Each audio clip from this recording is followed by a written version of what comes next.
Hello po mga kababayan, kamusta po kayo? Sa ikamanong po inyong likod ay nagbabalik po muli at tayo po ay magsama-sama magkomentuhan dito po sa Tambayang Makabayan. At sana po ay nasa maayos po kayong kalagayan. Mag-umpisa na po tayo. Komentuhan po natin. Ito pong mga buhaya na naging sakim po ng lubusan lalong-lalo po sa ating buwis ay talagang nangangailangan daw po ng 16 na boto itong mga buhaya di umano para po mapatalsik nila ang tunay na lingkod bayan na may malasakit at tapang sa ating bansa ng ating Vice President Sara Duterte. Pakinggan po natin ito pong balita at panoorin po natin komentuhan. Umpisahan na po natin. Nananatiling ang layunin ng House Prosecution Panel ay makumbinsi ang 16 na senator judges sa pamamagitan ng kanilang mga ebidensya laban kay Vice President Sara Duterte. Sa gitna ito ng nakatakdang pre-trial conference sa susunod na linggo, nakatitiyak si Bicol Saro Party List Representative Terry Liton, member ng House Prosecution Panel. Oras na maipresenta nila ang kanilang mga ebidensya sa paglilitis, makukuha nila ang target na boto para sa conviction. Ang inaasahan po ng House Prosecution Panel ay makapagkumbinsi ng 16 na senator judges, no, to convict the Vice President. So yan po yung focus po namin, and we're certain that as soon as we're able to present the evidence to the entirety of the Senate Impeachment Court, meron po tayo makukumbinsi at least na 16 na senator judges para i-convict ang ating pong pangalawang Pangulo. Ayon kay Acting Senate President Sherwin Gatchalian, nakasaad sa Article 11, Section 3, Paragraph 6 ng 1987 Constitution na 2/3 o 16 na boto ang kailangan para makonvict si Vice President Duterte sa impeachment trial. Hindi anya apektado ang naturang bilang ng kung ilan man ang dumalo sa paglilitis, kung aling block ang may kontrol sa kapulungan o sino ang namumuno sa impeachment court. Kasalukuyang nakadetine si Senator Jinggoy Estrada sa kasong plunder at nagtatago naman si Senator Bato de la Rosa bunsod ng arrest warrant laban sa kanya ng International Criminal Court dahil sa kasong crimes against humanity. Gayunman, may ibang pananaw dito si Lead Public Prosecutor at Batangas 2nd District Representative Jervy Luistro. This impeachment trial is one of the instances when the representation of the interest of the Filipino is very much needed. So kung hindi mag-attend ng trial, hindi mag-attend ng botohan, how can we say that they truly are representing the interest of the Filipino people? What the Constitution provides is 2/3 of all the senators. It used all. It did not use 24. So it is important to hear as well what the Supreme Court will say about this. Ganito rin ang posisyon ng private prosecutor na si Attorney Lorna Capunan. It should be 2/3 of the members who can attend and vote and participate in the proceedings. That is the intent of the Constitution.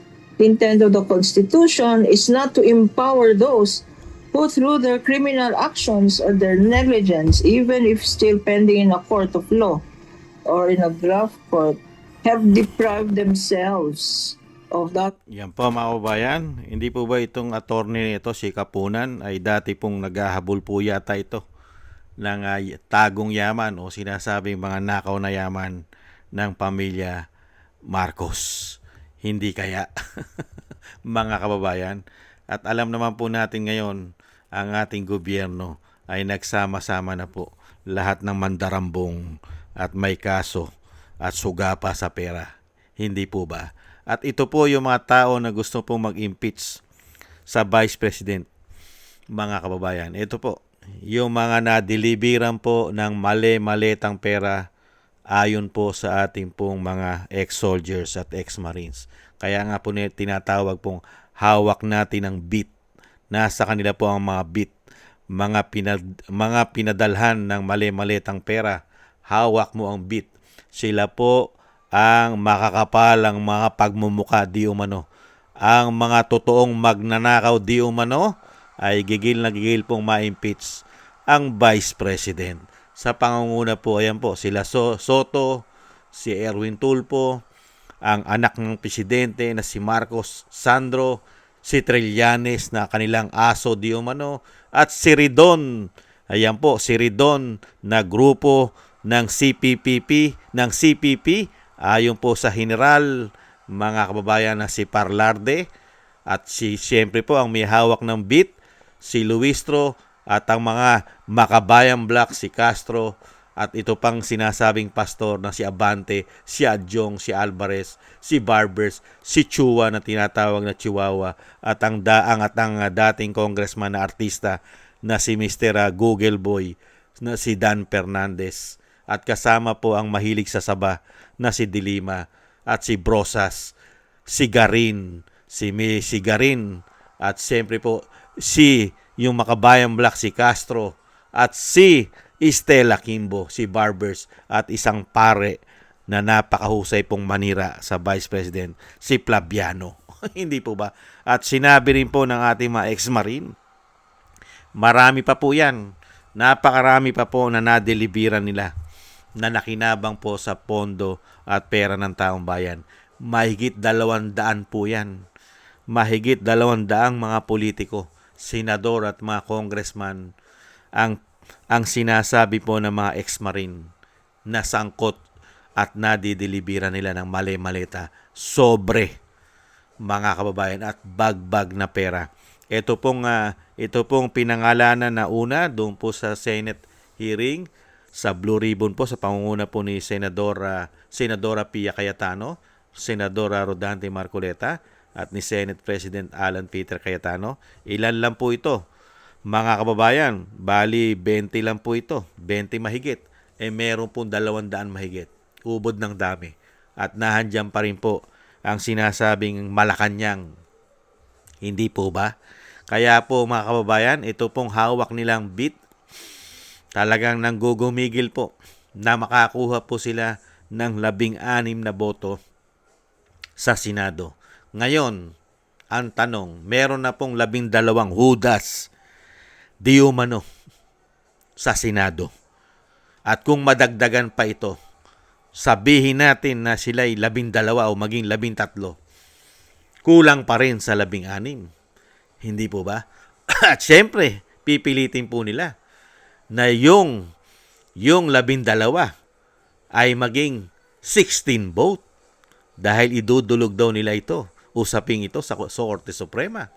At alam naman po natin, mga kababayan, na pipilitin po nila na gawin lahat para pumapabagsak ang isang Vice President. Kahit po sabihin na sila'y 12 lang sa Senado, ay ipipilit pa rin po nila yan na ma-impeach ang Vice President. Dahil yan po ang kanilang pag-asa na matabunan at masalba ang kanilang ginawang pagnanakaw sa ating bansa at sa ating po mga Pilipino. Excuse me po, hindi po ba? Kaya po dito, mga kababayan, yung sinasabi nga po natin, ito pong mga magnanakaw na nagsabwatang ito, yan lang po ang tangi nilang pag-asa. Mapabagsak po nila ang Vice President. Dahil una-una, saan ka ba naman nakakita ang gobyerno? Yung pinakamataas na survey sa kanilang lahat. Lahat po ng survey magmula po nung maupo itong tinatawag na bongit noong 2022 at kasama po ang Vice President na sinasabing Uniteam. Lagi pong mataas ang survey ng Vice President. Hanggang ngayon po, ang presidente ng bansa ay negative 15 at nananatili pong mataas pa rin ang survey ng Vice President. Pero pagdating po sa mga kawatan at magnanakaw sa ating bansa, siya po ang dapat pabagsakin at siya po ang tinatagurian nilang magnanakaw daw. Pero ang approval at trust rating po ng Vice President ay lagi pong nasa top, nangunguna po sa kanilang lahat. Sila po'y negative na. Pero ang Vice President ay lagi pong mayroong approval at trust rating sa majority ng mga Pilipino. Nakita nyo po kawalang hiyaan ng mga taong ito. Kung sino po ang pinagkakatiwalaan ng majority ng Pilipino ay siya pong sinasabing kailangan pabagsakin at korupsyon ay inahan dito. Samantalang sila po ang isang damukal na may issue ng korupsyon na pilit pong dinadivert at pilit pong pinagtatakpan gamit po ang pera ng taong bayan. Pero tayo po ay hindi na po tayo maluluko ng mga magnanakaw na ito. Kaya nga po tayo hindi tumitigil magsalita Dahil po ang ginagawa po ng mga taong ito ay puro kasinungalingan na lamang para po proteksyonan ang kanilang mga sarili. Hindi po ba? Nakita nyo po ba nagtrabaho ang mga ito? Wala pong ginawang trabaho ang mga politikong ito. Araw-araw po, magmula po noong 2023, inumpisahan na po nilang pabagsakin ang mga Duterte. Yan po ang ginawa nilang trabaho. Nagtayo pa sila ng Quadcom at Tricom at kung ano-ano mga Tuadcom. Hindi po ba? Para lang po mapabagsak ang mga Duterte, ang Vice President at ang mga kaalyado nito. Ganyan po ginawa sa ating bansa ng mga hayop na yan, di umano. Puro po pamumulitika. Walang lubay na pamumulitika gamit ang pera ng taong bayan at ninanakaw pa ito. Hindi po ba? Kaya dito mo makikita na gagamitin na naman nila yan. Gagamit na naman sila ng bend the law at break the law dito po sa impeachment. Dahil nga po gagawa nila ng paraan yan na ma-impeach at syempre po mabawasan ang mga senador, lalong-lalo po dito sa sinasabi pong tunay na majority na nakakuha ng 13 votes sa pangunguna po ng Senate President Alan Peter Cayetano. Pipilitin po nila yan dahil nga po yung sinasabi po natin, pag nakabalik po ang mga Duterte, yan pong lahat na mga may hawak ng beat. Mga kababayan, baka sa kulungan ng diretso ng mga demonyong yan, di umano. Maraming salamat po mga kababayan. At tayo po yung magdasal at manalangin na sana po ay hindi po magtagumpay ang mga katulad po ng mga buhaya sa ating gobyerno. Hindi po sana sila magtagumpay. At sana po lagi pong maingatan ang Vice President at ang pamilya Duterte na naglilingkod po na may tapang at malasakit at pagmamahal sa bayan. Sana po lagi sila maingatan. At maraming salamat din po sa gusto po natin tambayan mga kabayan sa YouTube at TikTok. At ganun din po sa ating sa inyo po na nagko-comment, like, share, and subscribe at patuloy po nagsusubscribe. Mabuhay po kayo. Shoutout po sa inyo lahat.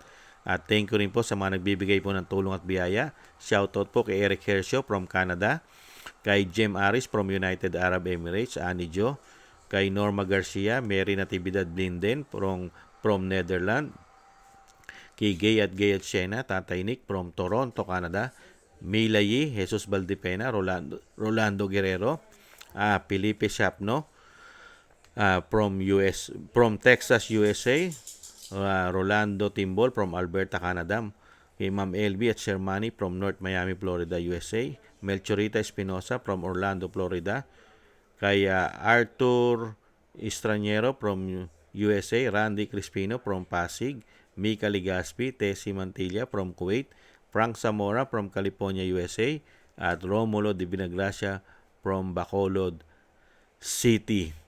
At kay Felipe Shapno from Texas, USA. Thank you po sa inyo mga kabayan at ingat-ingat po kayo sa inyo po mga paggawa at God bless po sa inyo lahat. At tayo naman po mga kabayan, tayong lahat po ay kailangan po nating magtiis. Tiis-tiis lang po tayo at hindi naman po forever ang mga nagpakademonyo po na mga politiko sa ating bansa. May katapusan din po ang mga yan. Muli po, maraming salamat po. Bye-bye!